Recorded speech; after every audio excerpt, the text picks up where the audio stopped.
This is OverDrive with Hayes, Noodles, and the O-Dog on TSN 1050.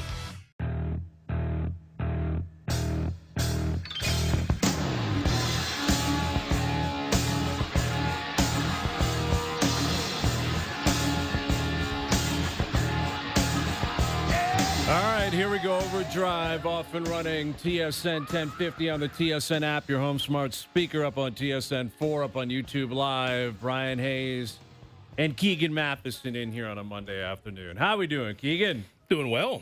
Happy to be back, fresh off the airplane. Yeah, right in here. You better be doing well. You better be doing well. Congratulations. Thank you. Attaboy, you're a new man. I am. Down in New York, popping the question in New York City. Wow. That's a good spot. It was all right. Unless it was in the Bronx. No. Okay. No, thankfully, Although if it was, I could live with that. No, but I think you have to propose in either Manhattan or Queens. Yeah, I think so. Maybe Brooklyn. Maybe Brooklyn if you're a hipster. Right. But, kept it to Manhattan, though. Got a yes, which is key. And we're back, man. Always nerve-wracking, though, right? Always nerve-wracking. That's great, dude. We landed the plane eventually, but the pathway to get there, Hazy, was unsteady. You know, nobody tells you that you have to hide this ring through the day. That's right. And it had been sitting in my office for months. And I'm a card collector. And that's one place I know she's never going to look because it's, not the most attractive thing about me. And it had been sitting in that drawer forever, no problem. We fly down to New York a day before the series, proposing on the company dime as a smart man. And I just hit a panic in the hotel room thinking, what am I going to do? And I tried a couple things. I tried it in the pocket, no chance. I tried a belt buckle, tuck. No, I would have been cut open. Mm-hmm. So I turned to her and I say, listen, we're about to go out to Central Park and start the day. I'm going to have to take my laptop bag because I just got a tip. The Toronto Blue Jays are making a trade today.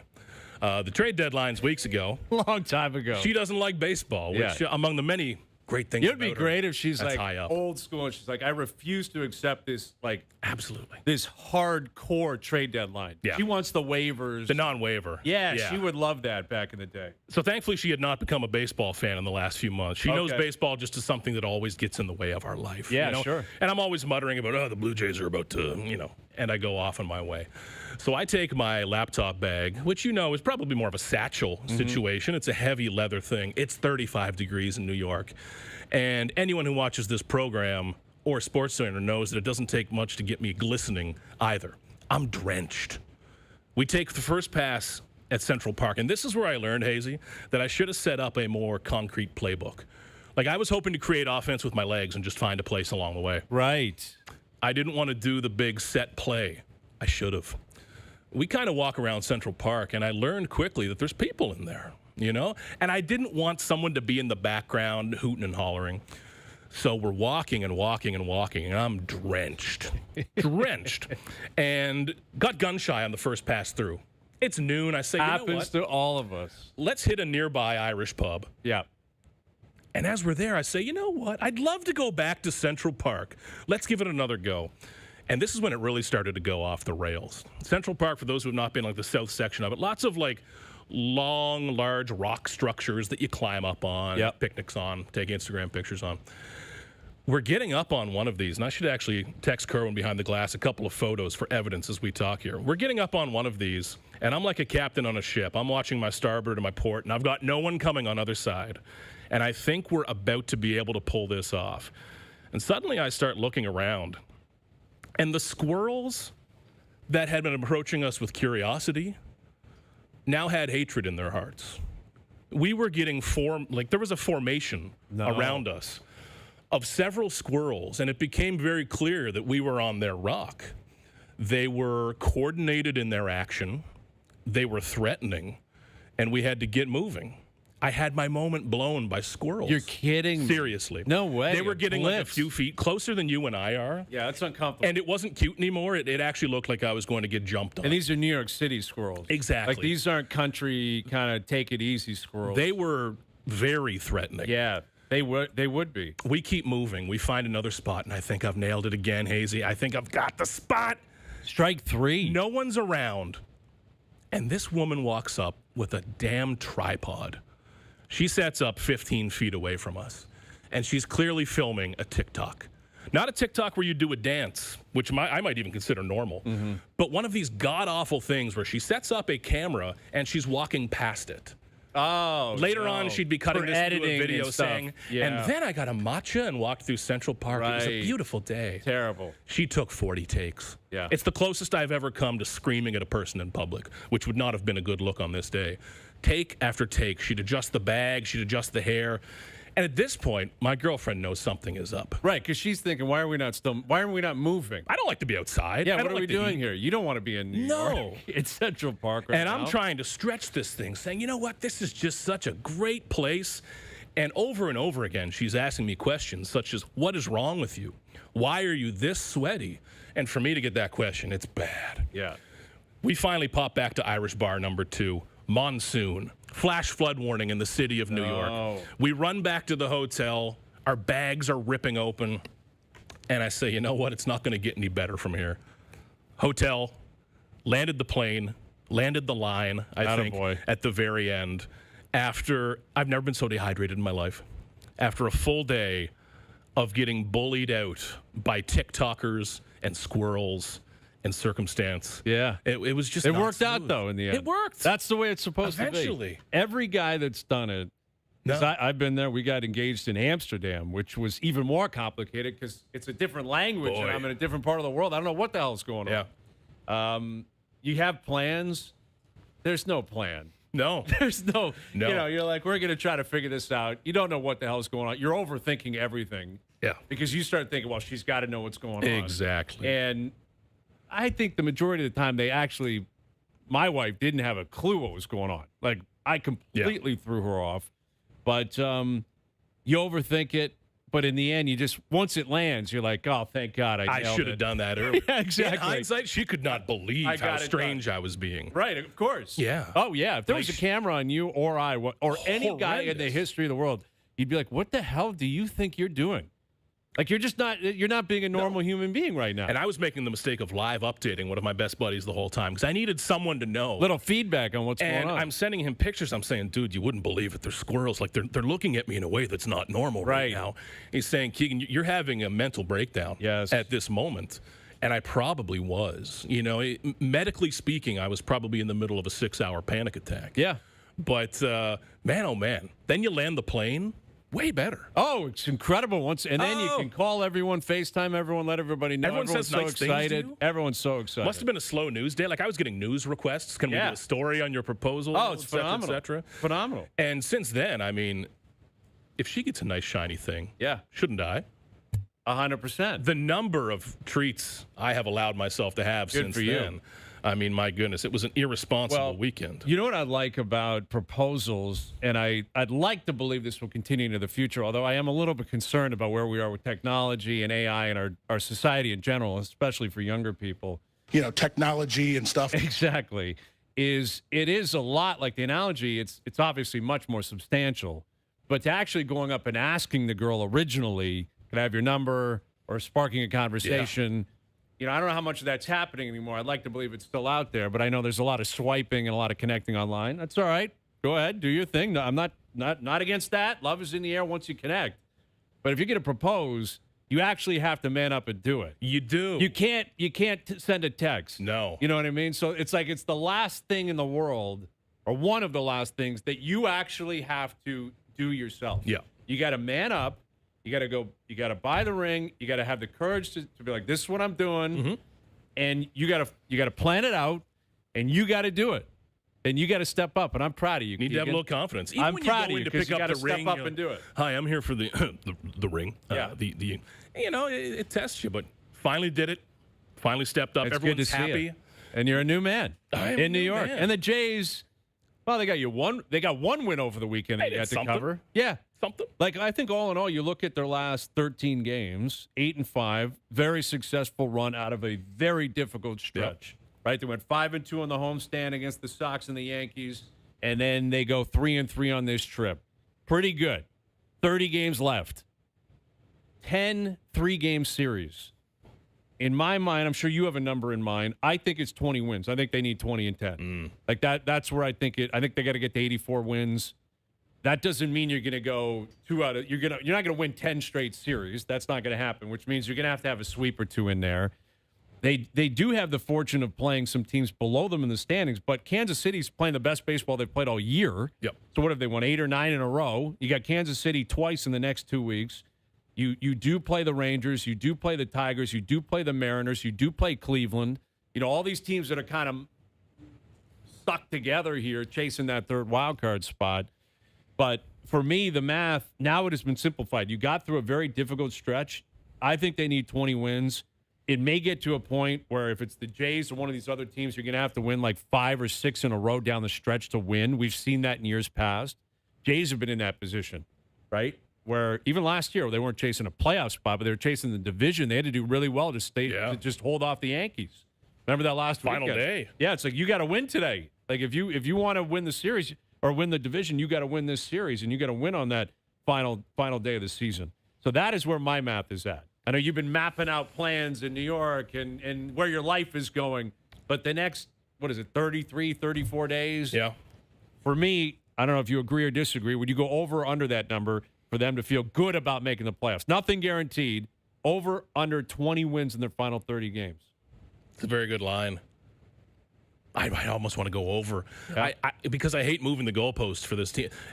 This entire season has been a masterclass in moving goalposts. Mm-hmm. Like I cannot sit here and be excited about a team with a losing record in late August. It's just not in me.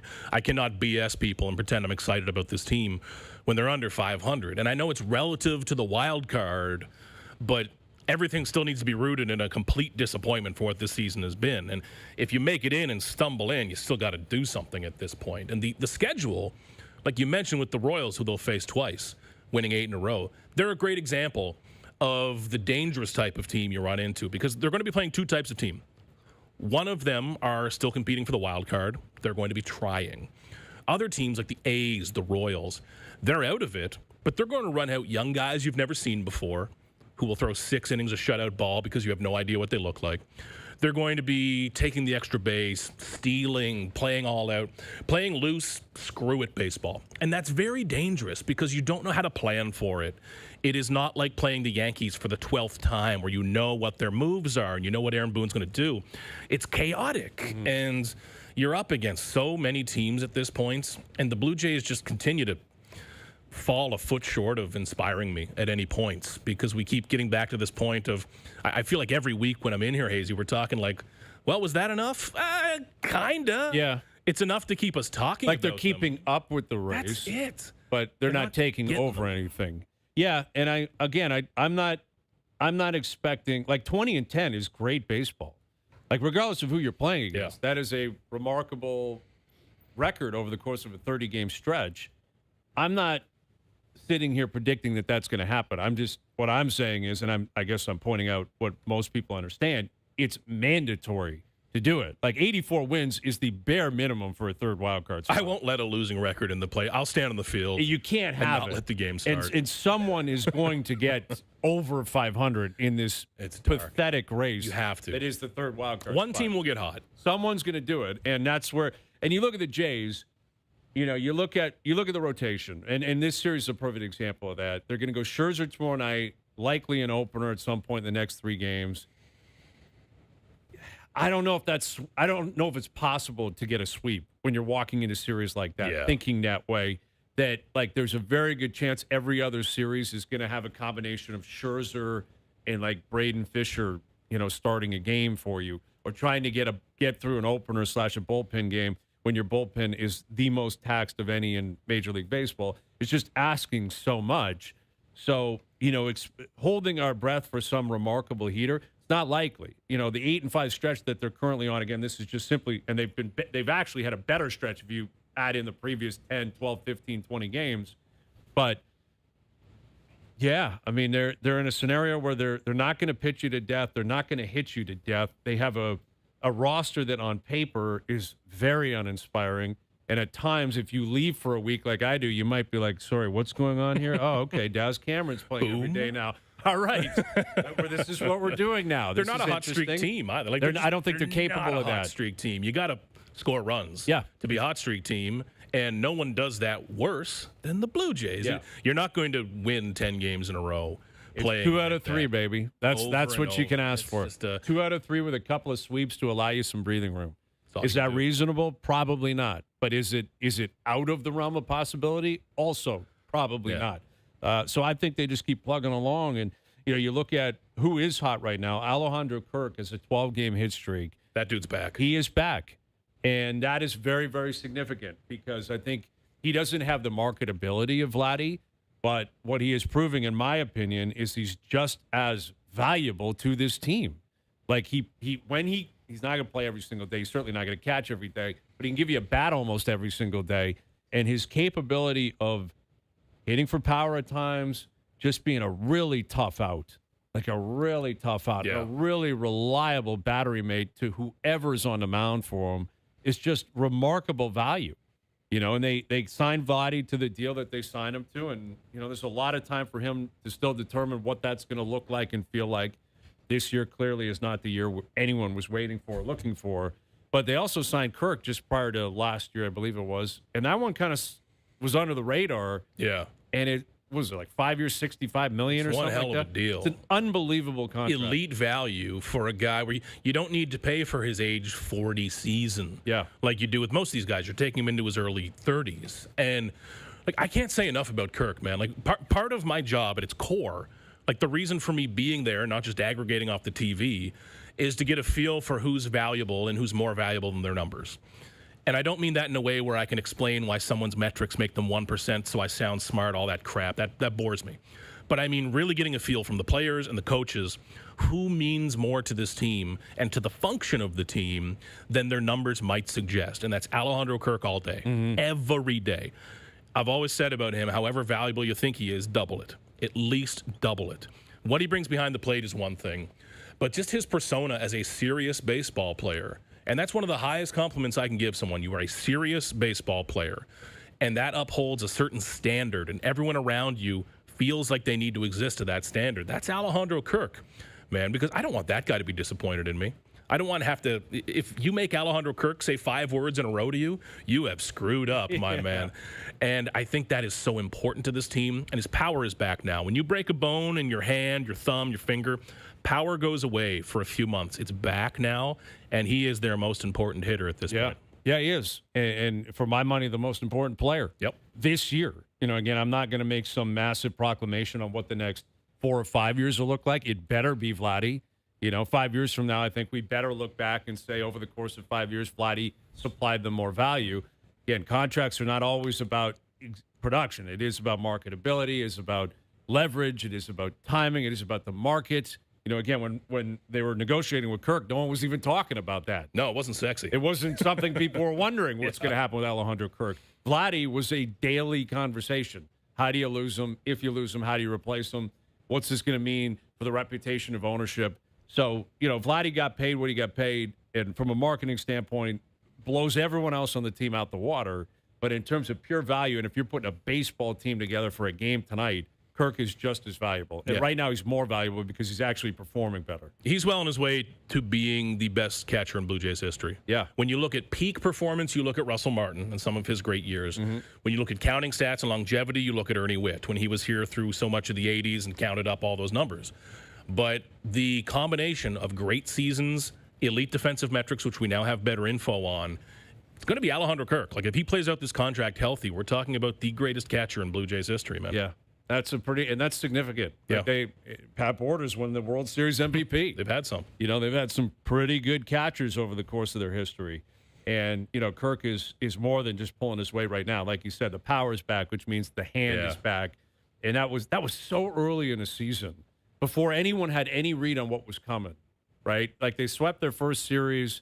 What was it, the third or fourth series of the season, I believe? They're on the road. It was down in Chicago. I was going to say Chicago. It was the White Sox. When Addison Barger hurt both of his ankles at the same time. Right, exactly. Which led to a back injury, which led to Tommy John. That's how the year's gone. Yeah. But, it was down there, and Kirk just caught the normal tip off the thumb. And it takes so long to get back from that, man. And he's finally all the way back. For the first month, you're a slap hitter. Yeah. And when you're Alejandro Kirk, slap hitting does not work whatsoever. But he's just such a special bat. And I've said over the years, even when Vladdy is playing elite baseball, runner on third, one out, I want Alejandro Kirk at the plate over anyone in this organization. Mm-hmm. Yeah. You know, at a minimum, he's getting a ball in the air. Oh, yeah. Like at a minimum, he's getting a ball in the air. That's what he does, and that's what he's doing right now. So Jays off today, Kansas City in town tomorrow night. Scherzer on the mound for the Jays. We'll continue to discuss their weekend in New York, what happened yesterday. And, again, the numbers game, that's where we're at. There's 30 games left. We're almost into September. Like, we know what the numbers are going to be and what are going to be needed to get into the playoffs at this point. So more on that a little bit later in the afternoon. Richard Griffin will join us just after 5. We got some NFL news today we'll tell you about. Some NHL news we'll tell you about as well. Keegan's in here. I'm Brian Hayes. OverDrive continues up on YouTube Live. Now, back to OverDrive with Hayes, Noodles, and the O-Dog. Everybody get your roll on. I know shorty and she doesn't want no slow song. Had a man last year, life goes on. Haven't let the thing loose, girl, in so long. All right, OverDrive continues, powered by FanDuel, bringing you more ways to play your game your way. Brian Hayes, Keegan Matheson. You know the NFL season is starting up soon when we're starting to hear declarations on who is the week 1 starter, right? And it always means a little bit more when it's the quarterback position. Usually the presses aren't stopping necessarily when it's like an inside linebacker or something like that. The nickel cornerback first week starter. I don't think we're necessarily breaking any news on that. But there's 32 jobs. They're the most esteemed jobs in North American sport. If you're a quarterback in the NFL, you're the man of men. You know, you're at the top of the mountain, so to speak, including if you're the quarterback of the Cleveland Browns. And that maybe doesn't always You're the apply. 32nd man on the mountain. You happen to be 32nd. You're not even close to the summit, but you're on the mountain anyway, right? You're a part of the mountain. You're a part of the trek. And today, the Cleveland Browns announced that Deshaun Watson is their week 1 starter. Now, I think it's important to point out their first 2 games are on the road. They're at Jacksonville, at Tampa. They play at home in week 3. The reason I bring that up is Deshaun just had some comments about Cleveland Browns fans after Browns fans were not ecstatic to see him on the field over the weekend. And he didn't play last year. He was out due to surgery. Suffered, I think, a torn Achilles October 20th of 24. He's been out for a long time. He's barely played as a Cleveland Brown. But this, to me, I got a few things to say on this. First and foremost, it's not overly surprising because of the team we're talking about. I'll expand on that momentarily. Yep. Secondly, the contract we're talking about, which unfortunately is always a part of the program, especially with poorly run teams. And the competition, right? Which I know Shedeur Sanders is a guy that everyone's got thoughts on and everyone is aware of based on his dad and based on his collegiate career, dropping in the draft, how he played at times last year. But there's a couple things that I think are true here. If Shedeur Sanders, and I'll work backwards, if Shedeur Sanders was a legit, bona fide starter in the NFL, he would be starting week 1. Easily. He's not, and I think the Browns know it. Doesn't mean he can't find his way at some point. He's still a young guy. Just don't know. He's not an uber talent. He's not uber comfortable in the pocket in the NFL. So he didn't play himself into a position where they said, well, obviously we got to play that guy. So then you start talking about the money, and this is where the owner comes into play, who's the buffoon that acquired this guy, and one of the worst trades in pro sports history and one of the worst contracts in pro sports history, Deshaun Watson. But they're still paying him. So this feels like an owner play. You got a new rookie coach who not a lot of people were ecstatic that he got hired, and they're wondering what that's all about anyway. And it feels like the owner said, wait a minute, we're paying this guy all this money. We had to pay him all that money last year and all that money the year before, then play him. So he's playing. And that gets back to the first point of poor teams make poor decisions, and that's exactly what the Browns are proving here. Because other teams, like Denver a few years ago, they knew they had a sunk cost in Russell Wilson. They knew it. Yep. Sean Payton showed up and said, this guy can't play anymore. He can't play. And I'm sure the owner said, wait a minute, we just acquired him. We paid all these picks and prospects, and we paid him all this guaranteed money. And Payton, because he's competent, and Denver, because they have competent ownership, said, you're right. It's a sunk cost. You just got to cut bait. Sucks. Yep. But that's the right thing to do. Look at them now. And look at them now. But the Browns don't operate that way. They're never run properly. So instead of just cutting bait, and yes, eating the money and eating the dead cap and chewing on the fact that then it will be confirmed it's the worst deal and worst contract maybe in pro sports history.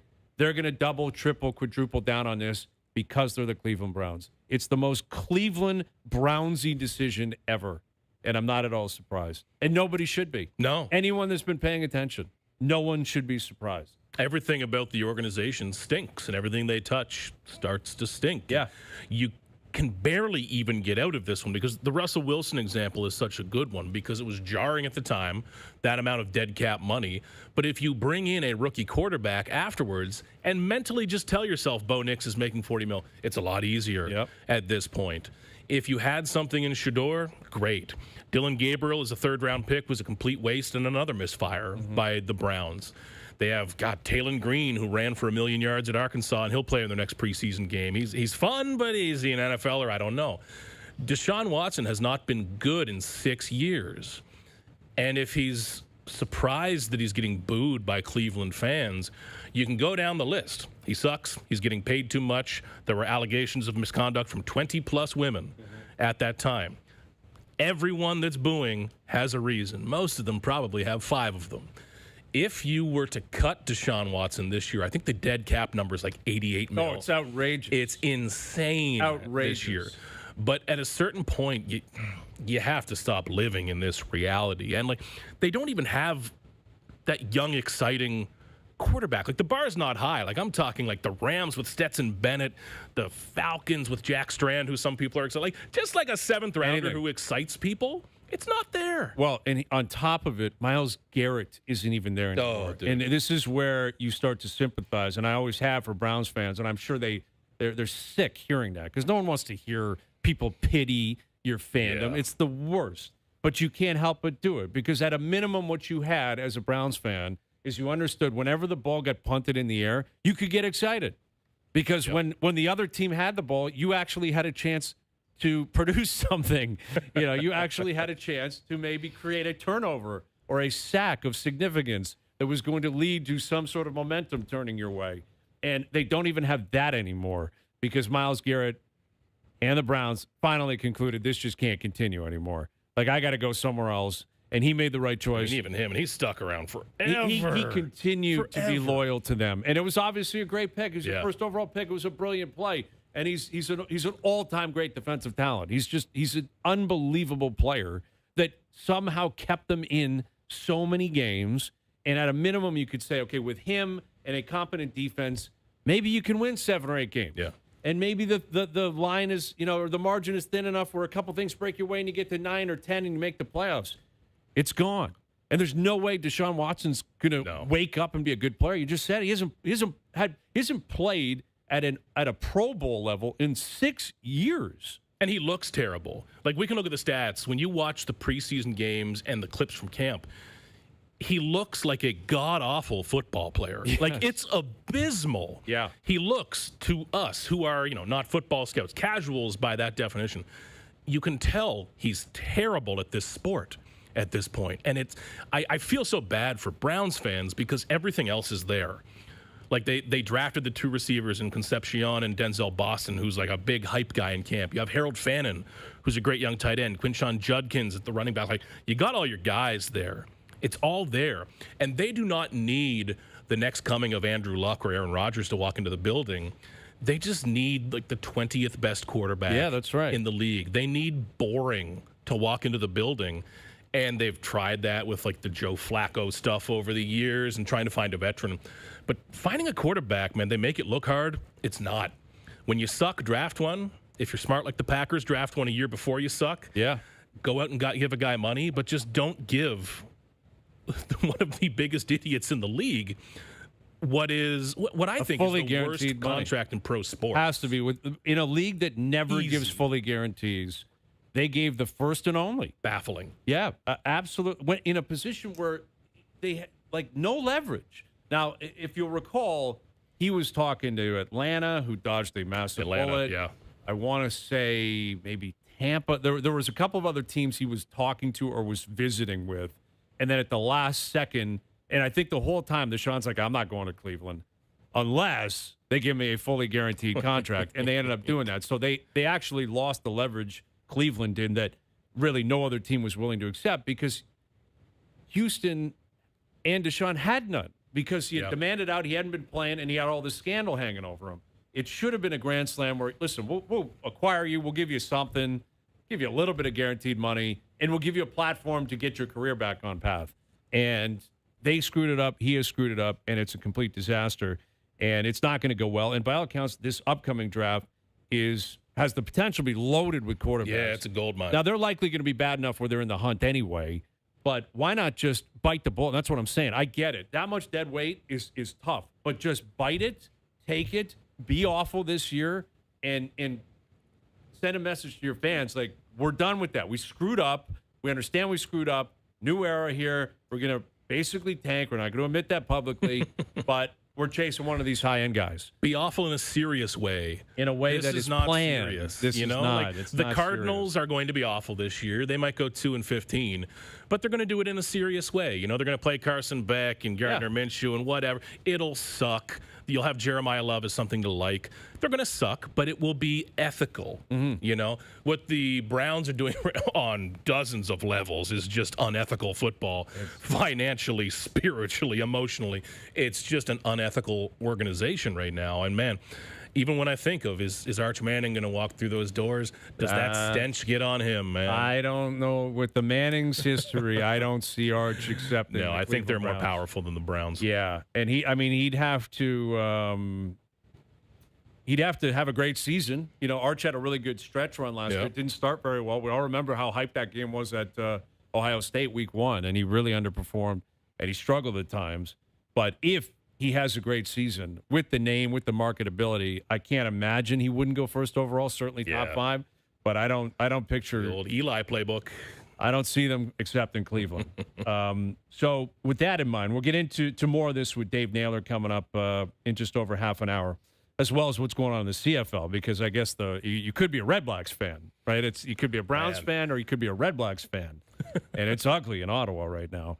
So we'll get into a number of things with Dave, but I want to bring this quote up because I saw it on TSN's Instagram account earlier today where Leon Draisaitl was speaking.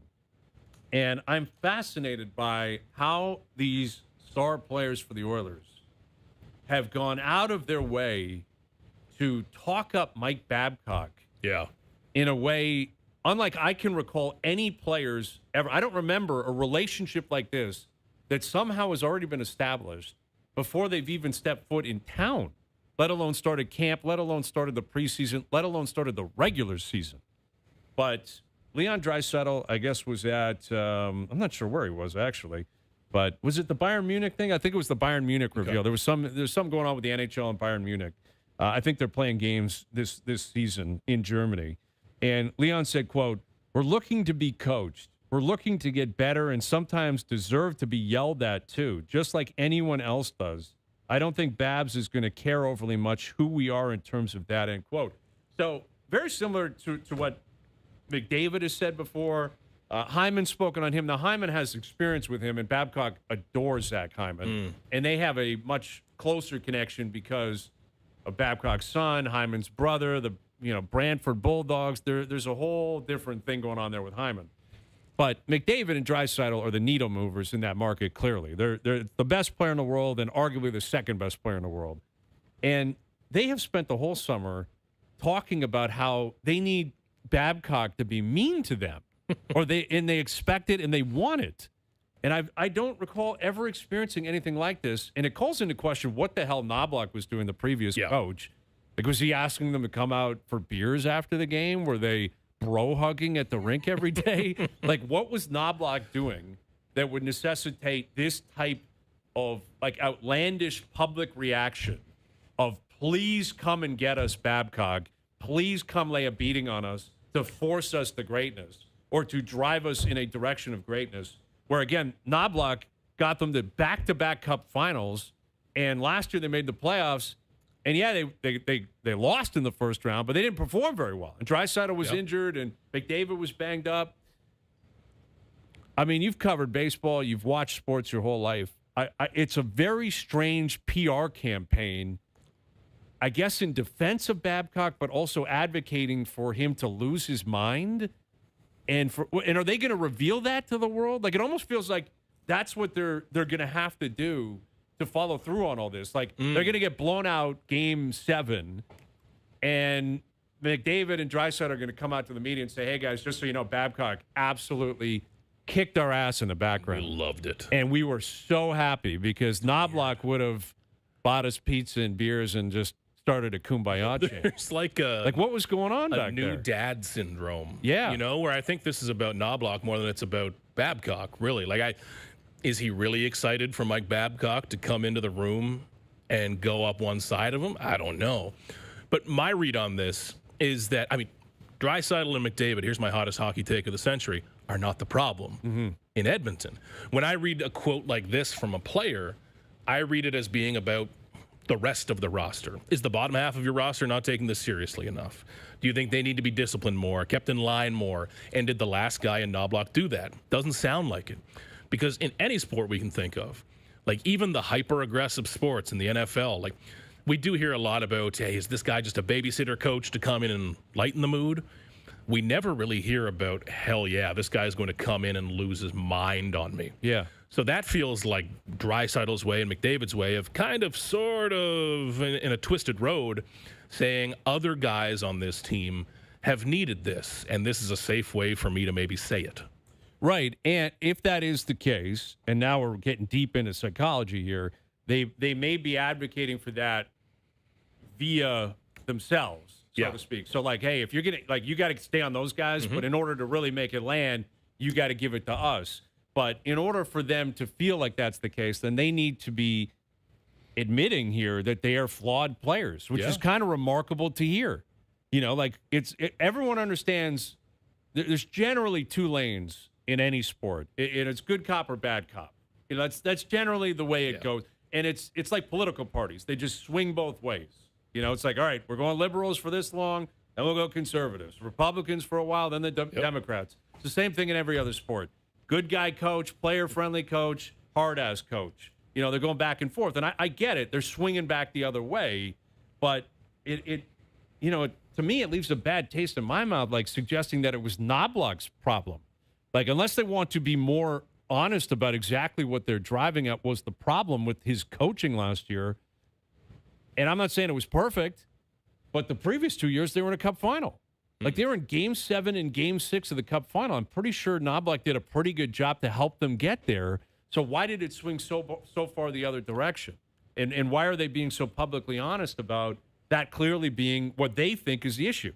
Like, McDavid and Draisaitl clearly over beers in the summer have declared or determined the reason we fell off the way we did last year was because we all got away with too much. Okay. It's an interesting theory. They've agreed to stories. That's for sure. But if you go to back-to-back Cup finals, you're not a flawed team. You just got beat. You know, someone's got to get beat every damn finals. Well, no Florida fell apart last year, too, exactly. Right? That can happen. But I feel like now when we talk about the Oilers, it demands that we get into this psychological, theoretical world where I feel often when we're talking about the Oilers, we're talking about what can they do with that leftover cap to fill in, help McDavid, et cetera, et cetera. But the way that McDavid, now Draisaitl talk about the team, it kind of begs this of like what's going on in there. I feel like they, more than even most of the Canadian teams, kind of bring that on themselves. And at a certain point, every team that wins a championship is not the happiest, healthiest clubhouse. Every team that wins a World Series or a Super Bowl are not best friends. They're full of bad dudes and bad relationships. Sometimes you just need to win. I mean, and I know that's been frustrating at Edmonton, so you start to reach and look for reasons. But this language around Babcock is bizarre because so much of the public discussion and discourse around Babcock is the other way of this guy's too old school. He won't work with modern young players, which is another factor in here. Like in the 80s, sure, come in and yell at a guy. An 18 to 22-year-old kid today in 2026, not as open to that. Very different world. So it's weird to hear that now of all times when all the public discourse goes the other direction. Yeah, and they're putting their chips in. Draisaitl, McDavid, Sure are. Again, as clear advocates for Mike Babcock to be the head coach, which again is also very unique that the players are this publicly outspoken in terms of their involvement in all of this. in meeting Babcock before he got the job, what he had to say to them, what they were saying to him. And I get it. They're the definition of power brokers. No one has more power in an organization than Connor McDavid. Yeah. You know, like he is the Edmonton Oilers. And they will do anything they have to make him happy. And they're, I'm sure, terrified of him leaving. So if he wants Babcock, he's going to get it. But it's almost as if, like, the players have taken this upon themselves to bring in Babcock, to try to get the best of Babcock. And as a result, if they win, I almost wonder if they're going to puff their chest out and say, see, we told you. Not only can we play and help you win, but we can also be management and really pull the strings behind the scenes. We've all got that one buddy who every time they go on a date, they say, this is the one. Yeah. We found them this time. No, last time I said that we'd found the right one? No. We've got it this time. They got it this time. Yeah, they've run through a lot of coaches. Bizarre. Like they've run, like in the McDavid era, there have been a lot of coaches out there, and some of them good cop, some of them bad cop. You know, Mike Babcock's a completely different experience based on his history, based on what's happened with him recently, the fact that he's been out of the game for a number of years now. But the amount of public commentary on how they are urging him to be tough on them, I am very curious to see what that looks like and what it feels like as the season goes on. How does it actually land? How does it actually land? How do they actually respond? How do they play? Do they really believe they're flawed players? Or is this just them saying this because they think it's in the best interest of the team? I'm not sure we have an answer on that right now. All right, Richard Griffin, Dave Naylor coming up. Something to chew on coming up as well. Overdrive continues, TSN 1050 and on TSN 4. Now, back to Overdrive with Hayes, Noodles, and the O-Dog.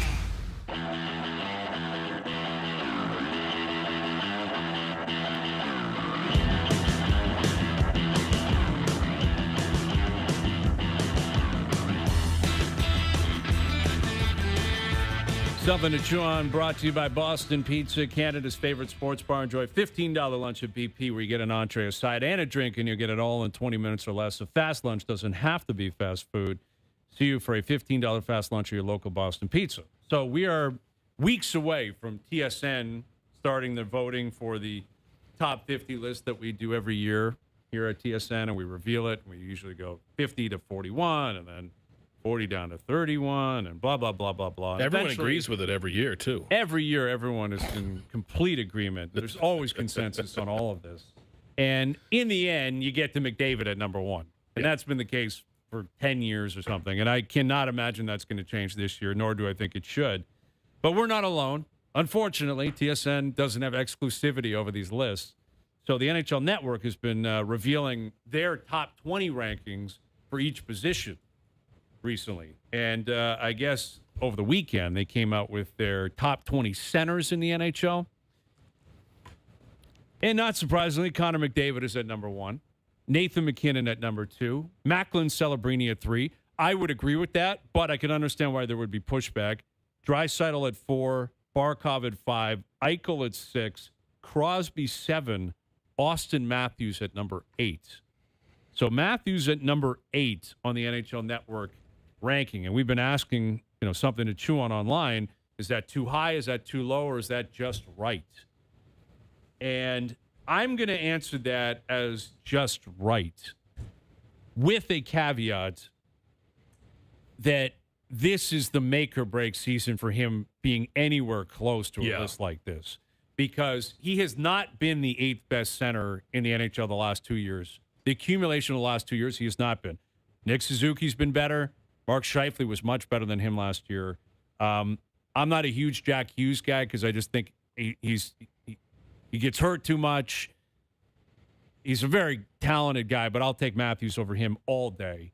But guys who are chasing him down, Sebastian Aho just won a cup. Tim Stützle's on his way up every single year, putting up big numbers. I think the young guys like Leo Carlsson, Wyatt Johnston, Connor Bedard have a real chance of blowing past him this year. Bedard's 16 even, surprised. I guess it's more about where they're at now than projecting. Exactly. But he can fly right past. He absolutely can. So I don't think he's being ripped off here, even with Barkov missing the whole season. Barkov deserves it with what he's done throughout his career, and specifically what he's done throughout the playoffs.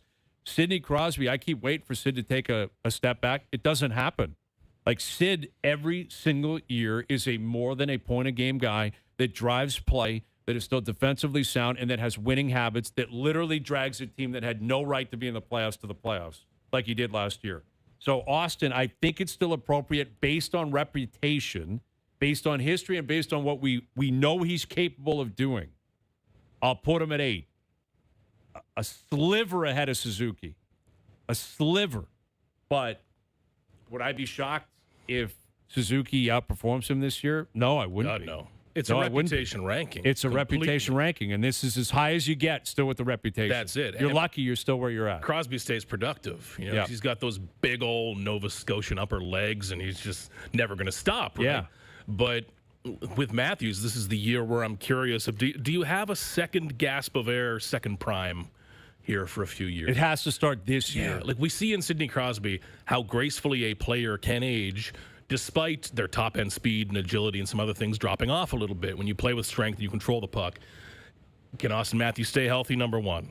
Are you going to play in 80 of those 84 games? That's where it starts with. That hasn't been the case in a couple of years. Have your magical overseas treatments helped you? We'll see. But do you have that second gasp of air, another prime that lasts for a few years, where you're healthy, where you're playing strong on the puck, in the lineup every single night, and you're feeding off of the new guys? You find ways to fit in with McKenna and stuff like that. But if that does not happen, like if he has another year like last year, 60 games, 53 points, down. Yeah, you're still in the top 20. He lands in the mid-teens. Yeah, that's he's right. He's down where Bedard is. And then you're like, people think you're going to be out. And Bedard is at 5 next year. 100%. Because the young guys are coming, and they're not coming for McDavid right now, or McKinnon, or Draisaitl. They're coming for you, Austin, because of the way you played the last 2 years. And some of that is injury-related, for sure, but until you prove your body's at 100%, people are going to hold that against you, which they should. Some of it is Marner left. Some of it could be the coaching. Okay, we'll grant you that. That's why I'm okay with you at 8, because I know what you're capable of doing. But you got a new coach. McKenna's not going to be Marner year 1, but you've got some more talent around you. You've got a management team that has turned this roster over almost completely, for as much as you possibly could. It's on you to prove you can stay at 8 or get higher, because this is it. Sid had the concussions and all that. He got through it. Yeah. The rest was history. Ovi had a couple-year dip where he fell off his production. It was a 2-year dip. That's it. Then he won the MVP, and then he was gone. Exactly. This is it. This is the message. It sounds like deja vu. I was saying it last year. Yeah. I'm willing to push it down the road one more. That's it, though. You don't get a third strike. No. Like, if you're Matthews, and he's got to know this, you got to prove you're still a top 5 or 6 player in the league, let alone top 5 or 6 center in the league. Because the league, they're questioning that right now with a list like this. All right, hour 2 coming up. Richard Griffin coming up. David Naylor will join us as well. OverDrive continues up on YouTube Live. This is OverDrive with Hayes, Noodles, and the O-Dog on TSN 1050.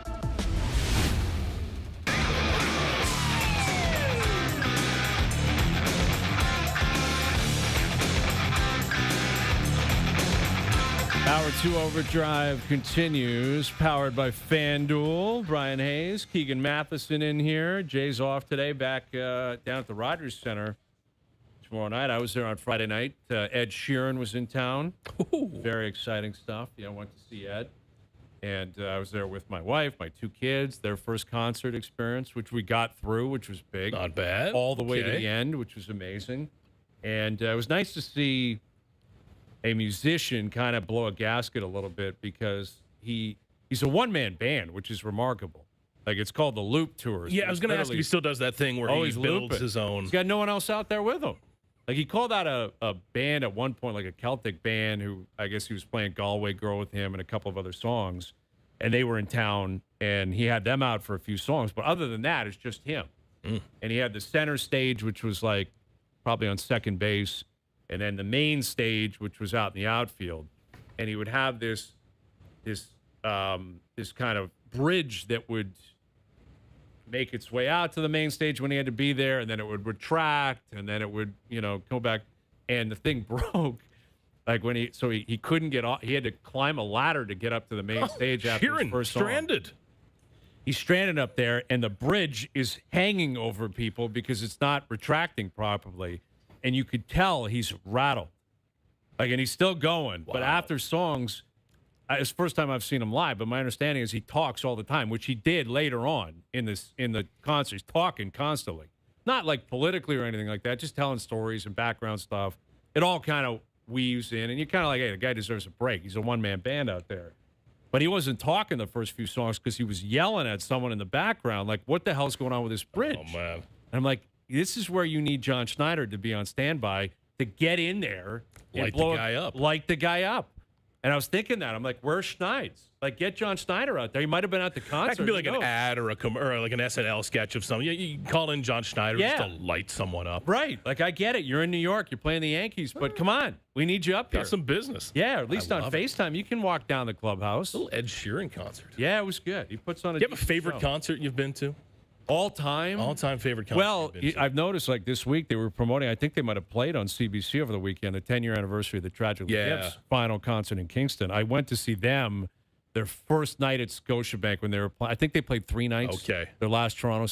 And that obviously holds a really special place in my heart. I love the Tragically Hip, and it's wild, man. He's like, Gord Downey's he died 9 years ago. And so that one was really amazing. We went to see them. I don't know. I've seen a ton of concerts over the years. Remember seeing them back at the old Halifax Metro Center. I saw them there too, man. I saw them there too. And they had the baby Arkells, fresh-faced Arkells opening for them. My finest ever was Prince at the Halifax Metro Center. Yes. He played in, I believe, November, and a buddy and I sold our textbooks to buy tickets to that concert. November ain't exam season yet either. I don't know how the hell we did on those exams. Yeah. But boy, oh boy, the guy could still go. Yeah, that was a good one. Prince would have been great to see live. Good. And his third best backup singer was worth the ticket. His fourth string saxophonist was worth the ticket. But man, the Hip show is special. I still throw that final concert on, the Kingston concert, all the time. Have a few beers, have that on the TV. Easy. Love it. Yeah, no, I'm with you, man. I saw the Rolling Stones in Halifax. Seen the Stones a few different times. Oh, right in the Commons. Yeah. I think. Yeah. Oh, yeah. Big fan of the Stones, and they were still doing their thing. That was I saw them at Sarstock 20 years ago. Wow. And I've seen them a few times. Pearl Jam live. I've seen a bunch. You can't go wrong. It's great. It's great. I've never regretted. No, you very rarely regret going to see a concert. All right, so. You have your Keegan's Keys, which it's my understanding are very important to you, and you really want to reveal to the world. So we're going to try to get to those a little bit later on. I did throw a tantrum in the break. It's actually broken glass. That's my apologies. I owe it to you. We got off track talking about how stupid the Cleveland Browns are, and next thing you know, we just kind of lost track of time there. But we'll try to get into a few of those before Griff joins us. Richard Griffin will join us in about 25 minutes. You and I have established the line, or I have 20-10 for the Jays. You think it's possibly going to have to be more than that. Kansas City tomorrow, they've won 8 in a row, though. So you're getting the Royals who are red hot for them. And, again, not the toughest schedule, though. Like the Royals a couple times. You got the Athletics in there.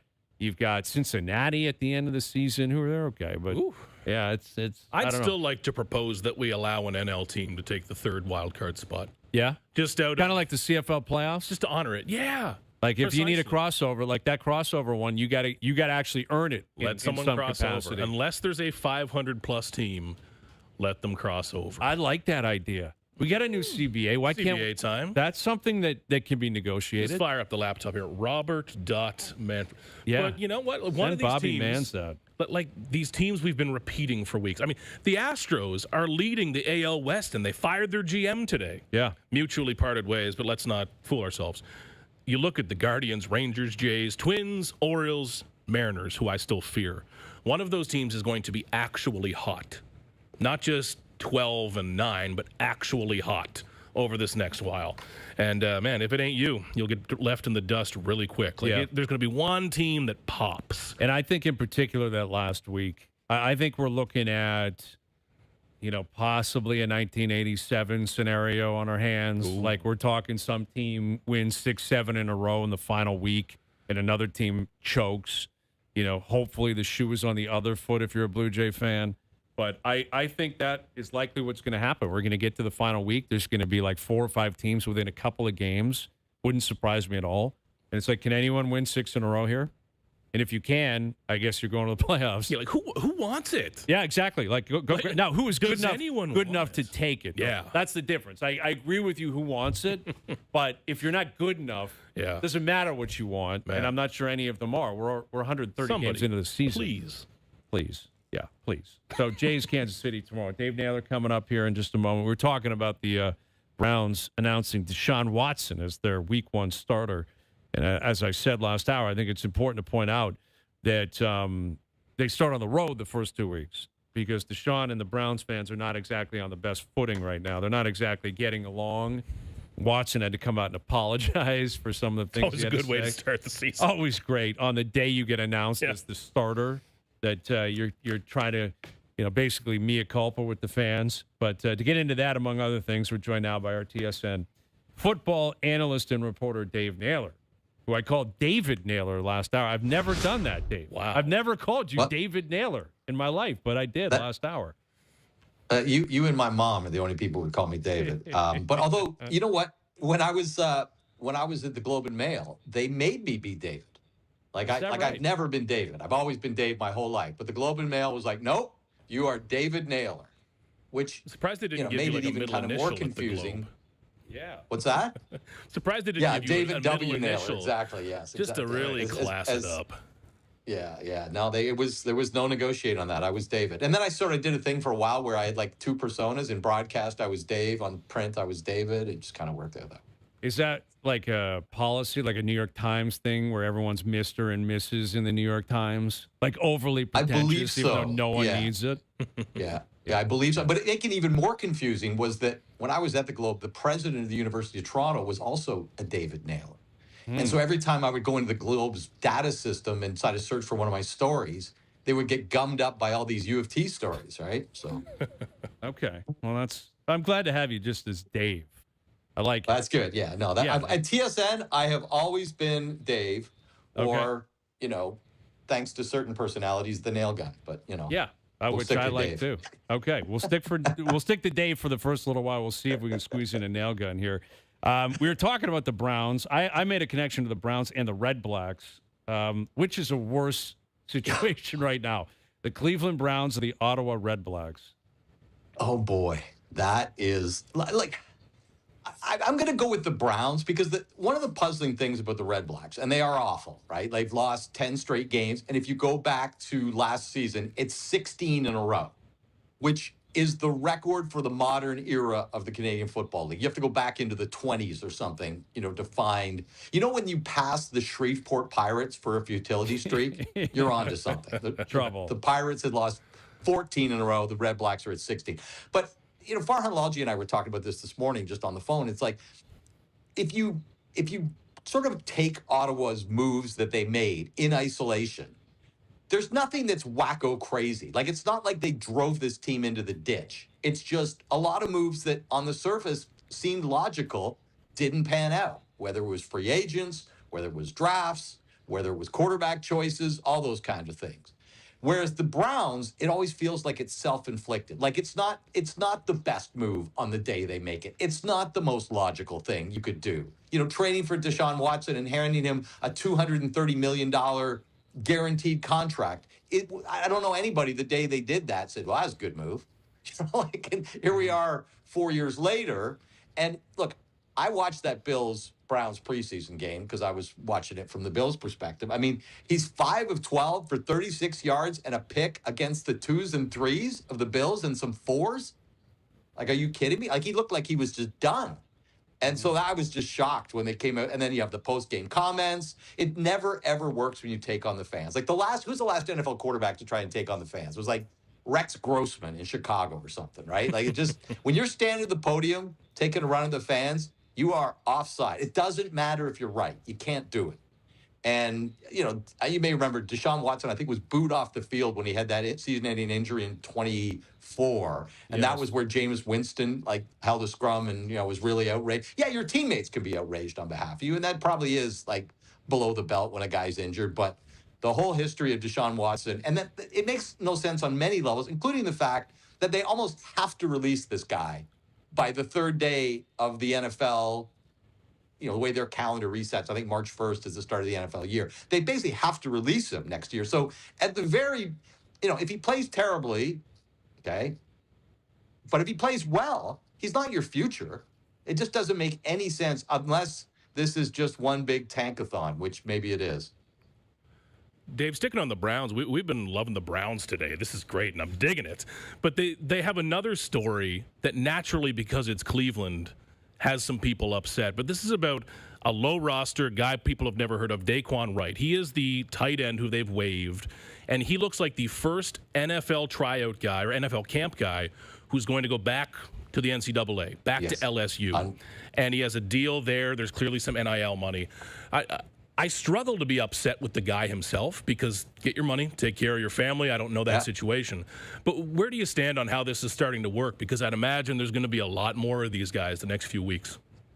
Well, it's funny, I always joke that like every football trend starts in Canada, right? Like in the CFL, they had the 2-point conversion before the NFL had it. The CFL got rid of its all-star game before the NFL axed the Pro Bowl. The CFL went to 18 games. We know the NFL is going to 18 games. And guess what's been happening in the CFL for a long time? Guys go back to college after camp. Sometimes they're not ready. They go back. Now, they don't go back for NIL money, but this is a phenomenon that's gone on in Canada a lot of time. And for the right reasons, for development. Like if you draft a guy who has U Sport eligibility, and he comes to your camp, and you still believe in him, but you say, you know what, go back to school, play another year of U Sport, we'll see you at camp next year. That actually makes sense.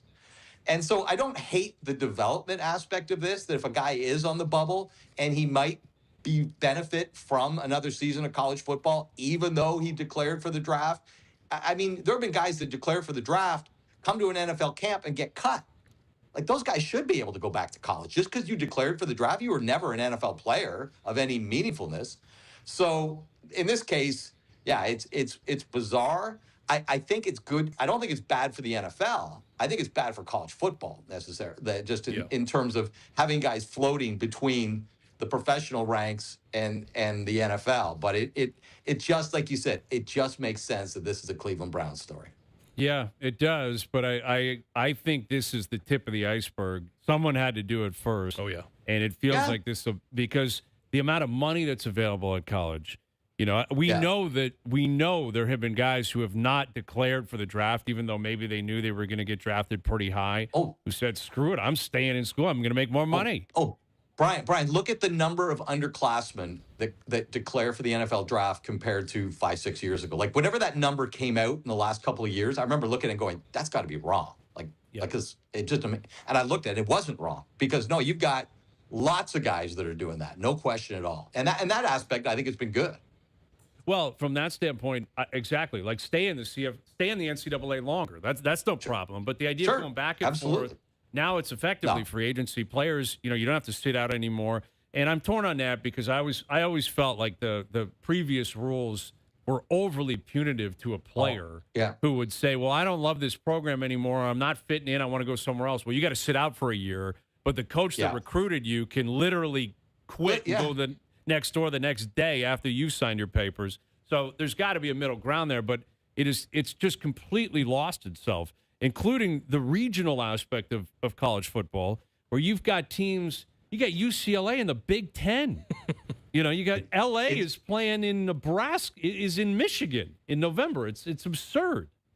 Well, it's gone from the most restrictive system of free agency to the most liberal overnight. Yeah. And again, I'll tell you who else it's having an effect. It's having an effect in Canada because a lot of Canadian kids now are treating U Sport like JUCO. Right? Like, you're going to Guelph or Laurier or Western, and your goal is to be there and get out and go somewhere and get an NIL deal. And give you a good example. The kid who was the quarterback at Laurier last year is at Kentucky this year as a backup. Now, I don't know what he's making as a backup in the SEC, but it's significant. And he was at Laurier last year. That's what's happening. So, but this whole idea of I say, for development, I don't hate the idea of guys going to an NFL camp and going back to college. But it feels like this is all about money. Yeah. Dave, I'm curious, when you look at longer term, we're a few years into big money NIL, and we're getting a feel for it. But I think about guys like Trinidad Chambliss. He went legal to stay in school. Let me make a bit more so I don't have to declare. Give me more years. long term, do you think this will have any effect of NCAA players coming up to Canada? Because I'd love to see more of those players, more of those names we know from NCAA. But do you think that has any effect, or is this just a delay with more guys wanting to stay and be seniors or super seniors? This is a fascinating question that I'm actually going to do some more sort of digging onto. It's because this is a question that a lot of people have had the question, well, if a guy made $5 million playing college football, is he really going to come to the Canadian Football League for an entry-level salary for most Americans is under $100,000? If you're like when you first show up, 100,000 Canadian, is he really going to come? He made $5 million last year in college. And it's funny, none of the guys who are starting quarterbacks in the CFL right now ever got a dime of nil. But there's a kid in BC named Caden Salter who was the starter at Colorado last year.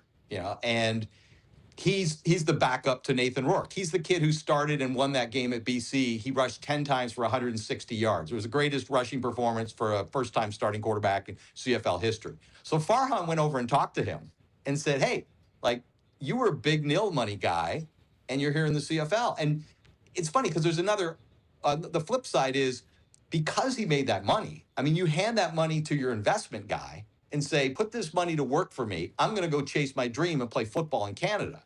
And so during the first couple of years you're in the CFL, before you have an opportunity to actually negotiate for your value, you're not playing just for your CFL salary. You've got money backing you up from your college days. So that's the question I'm trying to answer. Could NIL actually be good for the CFL because guys have financial freedom and can choose whatever they want to do with their lives, as opposed to just, well, why would I come to the CFL for $100,000 when I just made $5 million? Right. With Dave Naylor, our TSN football insider and analyst, you mentioned you were watching that Bills-Browns game. You've been covering the Bills pretty closely throughout camp like you do every year. How are we feeling about things? We're getting closer to go time here. We're almost into August. We're a couple weeks away from the season starting here. They got a really tough schedule, as we have documented on this show many, many times, especially early in the season. New stadium, new coach. Give us an update. What are you hearing? What are you feeling in terms of camp down with the Bills right now? Well, if you judge them by preseason games, and we need to be careful not to do that, because the Detroit Lions, the year they went 0-16, were 4-0 in the preseason. So that's kind of good that's reminder. Always the case closed on the meaningfulness of preseason results. But if you judge them based on the preseason, they played really well, and they played their starters, a lot in the first preseason game. And they didn't play them much in the second. They had a live practice, joint practice with the Cleveland Browns on Thursday. Again, I think things were pretty strong. The reviews of both sides of the ball in that game. I think it's a fascinating season for Buffalo because they're basically the same team offensively. They've got a new left guard and they've got a new number one receiver, but everything else offensively is the same, including the guy who's calling the plays, which is Joe Brady. And I think they're going to be, the reviews, everybody's seen DJ Moore, how he stretches the field. I talked to Dawson Knox about this one day after practice. He's talking about all the opportunities he thinks this is going to open up for everybody else. And there does seem to be a great chemistry between Josh Allen and DJ Moore and the way he's fit in with that receiver group. And, there's Skylar Bell, who they took in the draft. One of the receivers has barely practiced. So I think they were hoping he was going to be a contributor. Keon Coleman, Keon Coleman has not been the story of camp, and that's been a good thing. In the one preseason game he played, he had 3 catches on 4 targets for a touchdown. The real question is on the other side of the ball, because this is a new defense, and it's not just a new defense in scheme. It's a massively new defense in personnel, young, untested personnel. The Bills' personnel and defense a year ago was veteran, and you knew their high side. The question was, could they get to it? And this defensive personnel is young. That may have we don't know its high side. And, that kind of has a boom and bust quality. If some of these players that have not been in starting roles and not getting snap counts like they're going to get this season are as good as the Bills hope, you could see their high side exceed, maybe expectations, where last year was kind of like, we got Joey Bosa, we got Daquan Jones, we've got Tre'Davious White, Jordan Poyer, guys that have been veterans in the league. The question is, can they still do it? Well, there are so many players from the Bills defense, including those 4 guys I just mentioned, none of whom are employed in the NFL right now, which would suggest that the guys who were starting and playing meaningful downs for the Bills last year were maybe past their best before date because none of them are working in the NFL right now. Whereas, you've got players like TJ Parker, their top pick from this year, TJ Sanders, their top pick from a year ago, Landon Jackson, who was a high pick from last year, Deion Walker, who was a guy who was projected as a first-round talent, who's going to play nose for the Bills and had a back issue, and the Bills gambled on him. And this kid is 6'7", 331. He's 22 years old. And he has been a breakout star at camp. He was great in that first preseason game against Carolina. So if all those young players that they've got aligned in that front seven can kind of mature quickly and find their high side, I think the Bills going to have a great season. But the defense is going to be the question because it's all new, an all new scheme, all new personnel, and that's the side of the ball that's got to come together quickly for Buffalo. Yep, and that was generally the side of the ball that Sean McDermott could find a way to patch together too, right? Like that's why Sean McDermott is not here. Like it's simplest reason, Brian. When they got to the playoffs, the defense let them down. That's it. That's why he's not here. So they got new guys and new players that are going to try and deliver better defensive performances, especially in those meaningful games and the playoff games. Great catching up with you, Nail Gun. Thank you for doing this. Hey, look forward to see you in studio on Thursday. You got it. We'll see you Thursday. There he is, Dave Naylor. Take care. Dave Naylor joining us, the Nail Gun. Joining us here on the Maple Toyota Hotline. It's time to Toyota. Check out the Toyota Tacoma and Toyota Tundra pickup trucks, both available as hybrids. Maple Toyota near Canada's Wonderland of the Maple Auto Mall. Yeah, the Nail Gun will be in here later in the week. I love it. Yep. I feel the NFL in the air, man. Oh, you can really, because the weather's starting to cool down too, right? It's lifting me. Like of everything that's happened in my life in the last week, the proximity of the NFL is not number two. No, it's got to be number two. Okay. It's got to be. I got to save you. I was up last night in New York watching the Seahawks Titans. Yeah. Fourth quarter and all. Oh, I know. I'm flipping around doing the same thing. You get to like the NFL Network, they're replaying games from like 2 days ago. You're like, all right, I'll check that out. I love it. You got the fantasy football bug. It's just like with each passing year, I value this more, man. Like, yes. I lost half of the NFL season. I'd say that like I tore my ACL to the Blue Jays playoff run last year. But every year, man, like you've got off the top 17 shots to see your team play football. That's right. You're busy one day, your kids have something, you're working. You get 12 or 13 of those perfect days a year, man, and they're almost here. It's so true. I love it. It's so true. Like, I wish I could watch every second of every Packer game. But it's probably about right. Yeah. Probably 11 or 12. A lot of those are prime time. We're both lucky they play a lot of prime time games. You give me a Thursday night at 8:30, a Sunday night at 8:30, a Monday night at 8:30. Kids are asleep. I'm watching so intently. I'm a different man for days leading up to it. Different for that whole experience. And that says nothing of the playoffs and when they get there, which we've been lucky. Again, they generally get there every year. But, yeah, you mentioned fantasy football. I saw there was a video that was going viral. I do not understand why anyone is drafting weeks in advance of the season starting. It's asinine to do it with camp still going on and preseason games and injuries still possible. Ashton Genty just got basically dragged off the field in Vegas yesterday. Sounds like a sprained ankle, which is a big boost for morale because at first it was like did he blow his ACL out or something? Yeah, they were really And I worried. have Genty on a dynasty team I care about more than almost anyone in my life. But there's a video going viral of these guys who did their draft, I guess all in person. Someone took him first overall, which is absurd. But I get the hype because of the draft, because of what he did in college. Last year he didn't have a great year. The thought was new quarterback, new offensive line, new head coach, maybe he'll pop. But you take a guy with the first overall pick and he gets hurt before you even get to the season, you're dead. And last night's a Sunday night, which is a popular draft night. There's an 8-hour window where people are drafting his backup, Mike Washington, who's all upside. Oh, he would have been way up. Yeah. And they're making trades for him. 5th-round picks, 6th-round picks. Draft the closest Sunday night you can to the season. You have because otherwise, one of your buddies is going to have their whole year ruined for nothing. You have to, 100%. All right, Richard Griffin coming up. Best bets later in the hour. Overdrive continues up on YouTube Live. Now, back to Overdrive with Hayes, Noodles, and the O-Dog.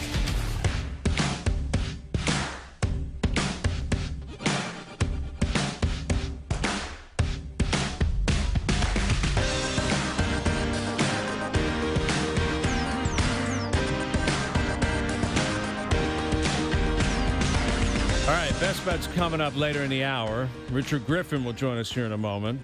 Keegan's keys have been put on ice, but I think we got time for a few of them. Time for some keys? Do you want to get to a few? Let's go through a keys? few quick, and then we'll end on the token #1 Vladdy, and we can talk about that for a second. Yeah, I love it. So these are the keys for the Jays to secure the third wild card spot. Yeah. Rapid fire before Griff joins us, and he can comment on them. I love it. Okay, He agrees with everything I say. Always. We sit next to each other in the press box. God, it's going to be strange to see him professionally. Very bizarre, right? I need to see the Blue Jays control the running game, #1. This is one of those unsexy things that's not all that exciting.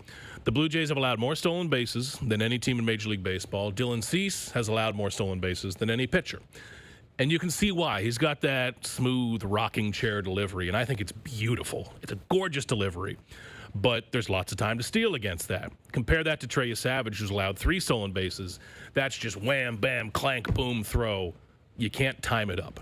The Blue Jays need to control that running game. They need to keep their defense elite, is another that we have. Been better recently. Better, that's the thing. Yep. All year, they've ranked near the top of all defensive metrics, but that's all because of Alejandro Kirk and Brandon Valenzuela. And everyone else, even like Ernie Clement, Jimenez, these guys haven't been carrying too much. Now it's all back, so we're tight on that. They need a late-season savior, whether that be Trey Savage, the ghost of Anthony Santander. Let's see. Oh, we're holding Let's up see. breath. Hey, why Never not? say never. Everyone's in a good mood today. I'd love to see that. I'd love to see more of these rookies coming in. Brett Bateman, Charles McAdoo, the way he's playing. McAdoo's sneaky, man. I like him, man. I was off about McAdoo. I think I had him in my head more as a corner outfield thumper. He's athletic, man. Yeah. He's playing second base. He's really athletic. Third base, he's done it all. I undersold him on that. I was off. And lastly, what we can talk to more about Griff, too, coming up is when I say they need to stop waiting on Vladdy, maybe that's more myself, too, in how we talk about this team. Are you going to keep waiting for something that hasn't happened for 5 months and keep talking about the same thing and the same failures? If Vladdy comes, fantastic. He can't be the savior at this point anymore. If he is, cool. I didn't see it coming. But this past weekend in New York's a good example. You know, one game, a little bit of a flash. Next game, nothing. Ugly. It's just, it keeps coming back to the same point, and I remain wholly uninspired. Yep, I'm with you on that. I like it. All right, here's our buddy Richard Griffin from GriffThePitch.com. There he is. Griff, are you of the same mindset? Have you been of the same mindset for a while? Like, time to forget or just move past the idea that we're waiting for the ALCS, ALDS Vladdy to arrive again on the scene? Yeah, I sit next to Keegan in the press box, so we share a lot of thoughts, and that's one of them we do share. But before we start, I just want to congratulate Keegan on his engagement. And, you know, New York Central Park, and Hayes, you said you were Amsterdam, right? That's right, yeah. I was Dallas at the 1980 Winter Meetings, and I proposed, and we were in a lobby bar at the Lausanne Atoll. Very romantic. That's romance. The Winter night, Meetings. yeah, in Dallas. And the next night, John Lennon was shot. Spoiled the mood. Oh, that would. But it was all yeah, good. that's disappointing. You know what, though, Griff? You know what it sounds like ties us together? Proposals on a company-paid trip. Yes, you're right. Hey, we're not stupid. We may look it. We're not stupid. I even filed a receipt. There you go. I love it. As you should. You have to, right? You guys are smart guys. I should have thought of the same thing. The Winter Meetings. I never baby. thought That's beautiful. The rumors and love. Rumors and love in the air, right, Griff? Is that how you remember? Anyway, the Vlad question. I've been saying for a while that you know, to hell with his feelings. When he's healthy, and he's healthy now, I guess, move him down in the batting order, 6th or 7th, until he's ready to contribute.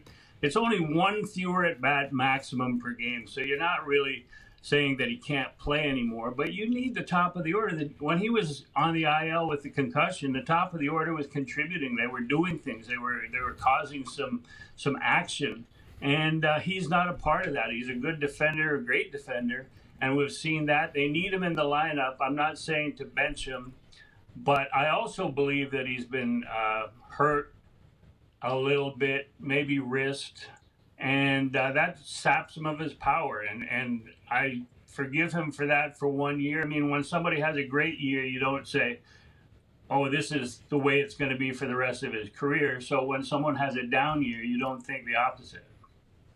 Griff, I'm trying to think back through Blue Jays history. Like, we talk a lot about how disappointing this season is, but I think there's a lot of hyperbole in that and a lot of folks who haven't seen as much baseball as you. Griff's about 2 years older than me, Griff. You've seen a few more seasons than me. When you compare this season to past Blue Jays seasons and disappointments, I'm thinking post-Marlins trade when the World Series odds were so high, stuff like that. I think that's the one that's the one that stands out, the 2013 season, when Vegas all of a sudden jumped on board and over the winter picked the Jays to go to the World Series out of the American League. And that didn't happen. That didn't come close to happen. There were so many disappointments. And, to say R.A. Dickey was a disappointment, now you look back at a guy who pitches 200 innings every year and wins 10, 12, 13 games, and we're considering him a huge disappointment. But there were so many that year. That's the big season that I can compare. Yeah, that one was extreme because all the trades and, all like it was Anthopoulos was like, screw it, we're going for it. And they completely collapsed. Like it was almost remarkable to experience. Now, they got up off the mat pretty quickly, I guess 2 years later, right, Griff? They got all the way to the LCS that year. Right, but Hayes, we've talked about this before, is that this season is different because of the way they've built that Pleasure Palace at Rogers Center, and they can't afford 2 years down the road to bounce back. And I think that's why the trade deadline was a success for the front office, whether they get that third postseason spot, that third wild card spot or not. It's a success because they kept the interest of the fan base. You said 20-10. That's a pretty accurate statement of what they need to do. That would get them to 84 wins, but they haven't shown that they can be 20-10 at any point this season. But the fans are still interested. The fans are still coming out.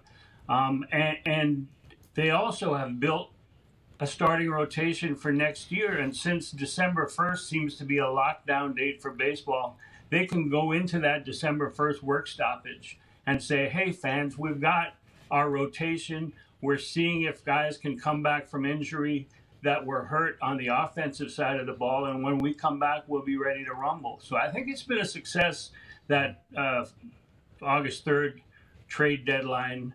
And I'm not sure whether, other than the money that they rake in when they go to the postseason, that they want to be crushed in the first round by anybody, or whether if they got to 17-13 and finished at 500, whether they could consider that a success.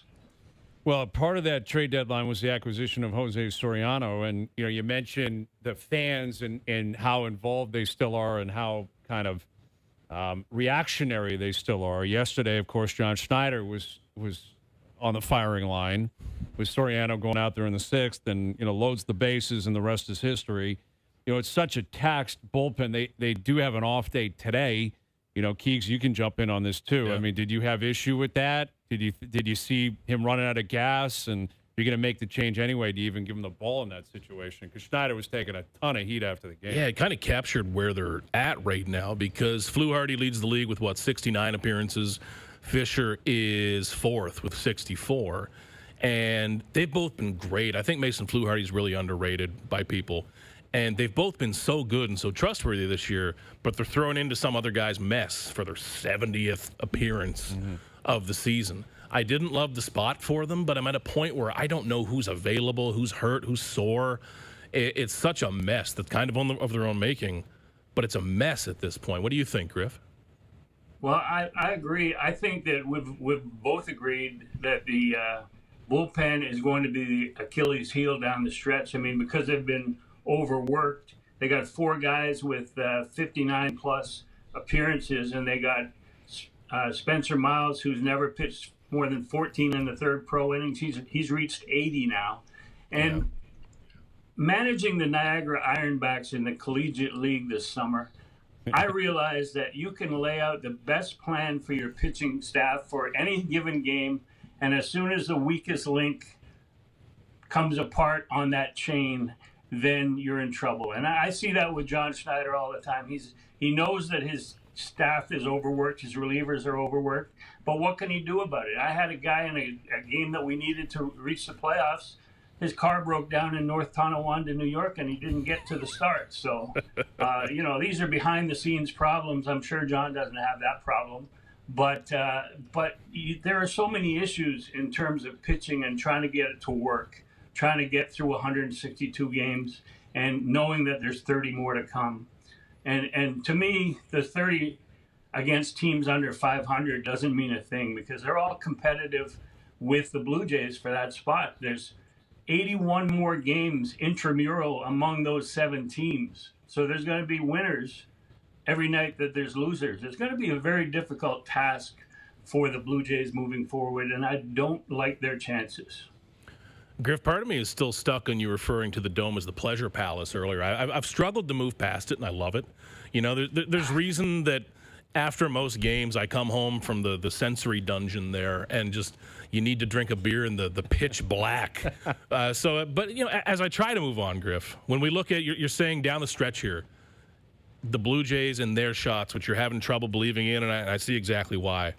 When you look at this big mess of teams, Guardians, Rangers, Twins, Orioles, Mariners, who I still think matter in this on the outskirts, is there a team that you actually look to and really fear out of all of this? Well, I think, first of all, it's like when you're playing poker, there's that old expression that if you look around the table and you can't see the easy mark, then it's probably you.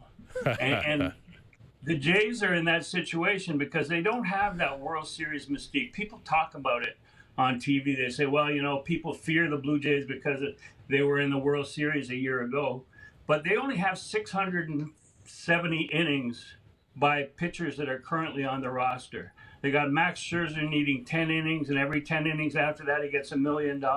You got Shane Bieber trying to rebuild his career, and this didn't do it. It's a half season. Maybe he can re-up for a year and as bridge to his final contract. It's not the same, and Kevin Gausman said exactly that. It's not the same clubhouse. And they just are one of those teams that are competing. And I think that Seattle, you mentioned Seattle, I like their chances. Cleveland, I like their chances. They're in a division that's not as strong. I mean, the AL East has reemerged as the strongest division in baseball, plus 45 games above 500.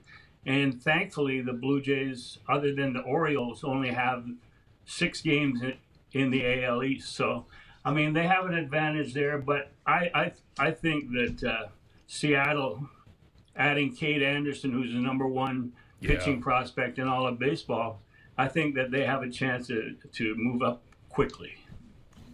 Well, it's, you know, there are more than just one race in the American League. Like, it's kind of fascinating that the Astros have been so dominant for so long, and you wake up today and they're leading the AL West. You know, and I guess what I'm getting to is I don't think they're the best team in the American League. I certainly don't think the White Sox are the best team. Is it the Rays, like, by default? Have they earned that position, in your opinion, Griff? Or is Tampa the team to beat in the American League? Where do you stand on the top of the mountain as opposed to the teams like the Jays who are just trying to get on it?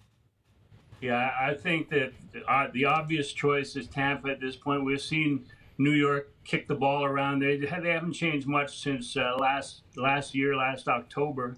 But I do like the Boston Red Sox. They're getting healthier. They had that huge winning streak that got them back into the picture, and they've got more people getting, more players, more key players getting healthy. And I really like them to come out of the back of the pack and to get to the World Series. That would be an interesting one. Get Fenway rocking through October. Yeah, I wouldn't be surprised. I mean, it feels like that kind of year in the American League that someone's going to grab it. And in the National League, it's Dodgers or Brewers, or it certainly feels like they're on a collision course to meet each other. All right, Griff, great stuff, buddy. Thank you for doing this as always. We'll do it again soon. All right, guys, anytime. Keek, see you tomorrow. We'll see you, Griff. Richard Griffin, griffsthepitch.com. Getting engaged at the winter meetings. I love that. That is spectacular. I love that idea. Like a pre-Twitter like winter meetings. A different vibe back then, You're probably a little... a lot of drinking. That's fantastic. A lot of smoking. Rumors, because like someone is literally telling you face to face, this is what we're looking at. Oh, man. Player agents cruising around looking for trouble. Love to cover those meetings. I hope to have 10% of the stories Griff has by the time I'm done. Yeah. The guy, you're on your way. I love that he mentioned the Scherzer bonus stuff coming up. Like, I need things to keep myself entertained, let's be honest. Along with Vladdy not homering at home, which is something to track even morbidly. Scherzer being 20 innings away from that $1 million bonus. He's at 45. He gets the first one at 65. Then every 10 innings is a $1 million bonus. Mm-hmm. He has enough starts to get 20 more innings. Got 6 more starts probably in him. 30. Is he going to be going 5-6 deep every time? I don't see it. But I want to see one of those. Remember the Mark Burley situation, trying to get the 200 innings on the last day of the year, and he couldn't quite get there. I want to see Max Scherzer's 7 2/3 away from a mill final day of the season. I think if it's an important game, the Jays would be happy to pay it. Let the guy eat. Yeah. Like if it's the final day of the year, they need a win to get in, and he's 7 1/3 or something, they'd be like, dude, this guy's going to show up and kill someone tonight. He would. That man's running on just adrenaline and a refusal to die right now. Yeah. And it's fantastic. Let him cook. Let him cook. Scherzer tomorrow night. Kansas City in town. All right, Best Bets coming up, powered by FanDuel. Overdrive continues up on TSN 4. Now, back to Overdrive with Hayes, Noodles, and the O-Dog. Ooh, I'm a rebel just for kicks. I've been feeling it since 1966. Might be over now, but I feel it still. All right, Best Bets powered by FanDuel. Make your picks and assemble a same-game parlay in seconds on the FanDuel Sportsbook app. We got a pitching duel tonight in Detroit. Got Valdez, Rasmussen, Rays, Tigers. The total, not very high. I'm going to take the under. You actually have to pay a little bit of juice on the over, I think, because the number's so low. But I'm thinking pitching duel tonight. I like it. Great park down there. They've done a really good job in Detroit. I love that trip, the whole area around the park. Yeah, like the Ford Field right there, Little Caesars. Everywhere's got the rough spots, but that dense downtown core in Detroit for a quick weekend trip for a series. Coming alive. Fantastic. Yep. Good coming food. Alive. Great place. Let's get Detroit cooking here again. Let's go. I love Detroit. Best Bets powered by FanDuel. Same game parlays available for every MLB game on the FanDuel Sportsbook app. Please play responsibly. 18 plus. Physically located in Ontario. So we talked to Austin Matthews today. A little dry settle. Mike Babcock. Little brown stink. Deshaun Watson starting. Tried to place a win total on the Jays to make the playoffs.